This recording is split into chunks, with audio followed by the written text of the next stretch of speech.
এই একটা গোদরেজের semi auto washing মেশিনের কমপ্লেন এসেছিলো আমাদের কাছে। ভেতরে জল আছে, জলটা বেরাচ্ছে না, দেখো জমা জল।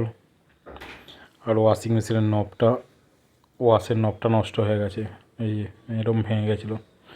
আর টাইমারটাও প্রবলেম ছিল। তা আমরা টাইমারটা রিপ্লেসমেন্ট করে দিয়েছি, করে নবটা লাগিয়ে দিয়েছি। এবার জলটা যে জমে থাকা জলটাকে দেখো কীভাবে কী করছি।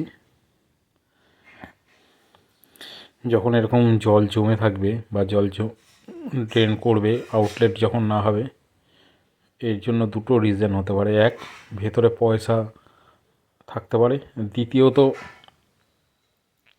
বেলোতে প্রচণ্ড নোংরা হয়ে গেলে বা নোংরা থাকলে তখন এই প্রবলেমগুলো হয়। তা দেখো, বেলোতে নোংরাও ছিল, প্লাস আমরা এর ভেতর থেকে পয়সাও পেয়েছিলাম। দুটো কয়েন পেয়েছিলাম, 2 টাকার কয়েন। তা আমরা উপরের ওয়াল স্টারটা খুলে নিচ্ছি। খুলে নেওয়ার পর দেখো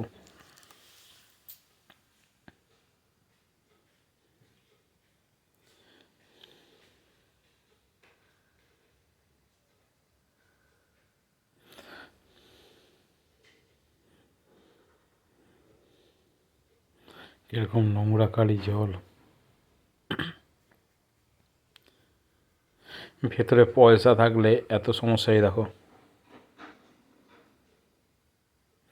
এরকম কয়েন থাকলে তখন জলটা আউটলেট হতে চায় না।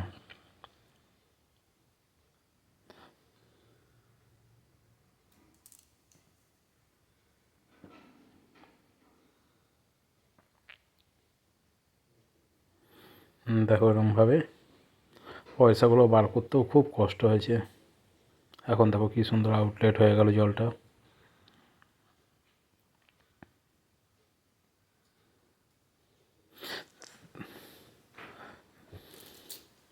সবসময়ের জন্য সেমি অটো ওয়াশিং মেশিন বা অটোমেটিক ওয়াশিং মেশিন যাই হোক, যখন কাস্টমাররা জামা দেয় বা প্যান্ট দেয়, প্যান্টের মধ্যে খুচরো পয়সাগুলো যদি চেক করে দেখে নেয় আছে কি না, তারপর দেখে দিলে এই প্রবলেমগুলো হয় না।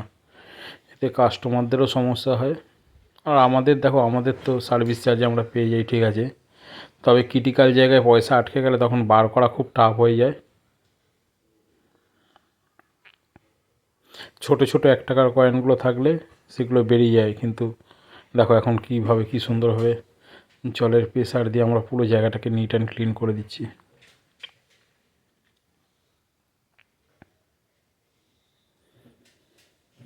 জলের ফোর্সও ভালো আছে।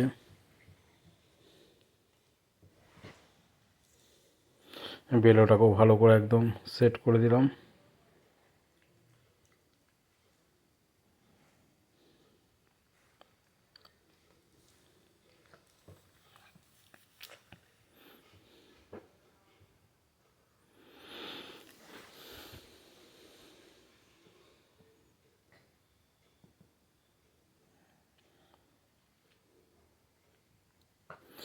যতটা পারি খুলে তোমাদের সুন্দরভাবে কাজগুলো দেখানোর চেষ্টা করি। কখনও কোনো রকম কোনো কিছু যদি না বুঝতে পারো কমেন্টে জানিও, আমি বলে দেবো। দেখো মেশিন চালিয়ে দিলাম, মেশিন কমপ্লিট আমার।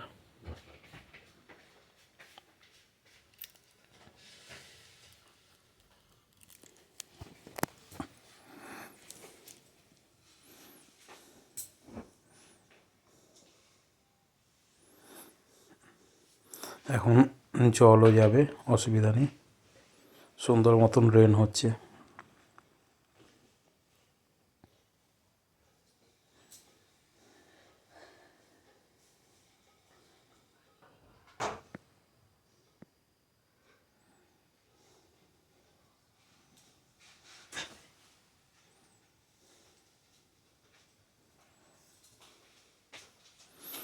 এই যে আমরা আবার ড্রেন করে দেখেও নিলাম, দেখো ড্রেন করেছি।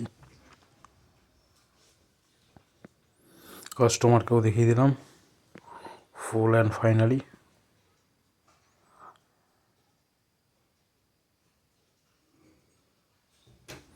মেশিন আমার কমপ্লিট।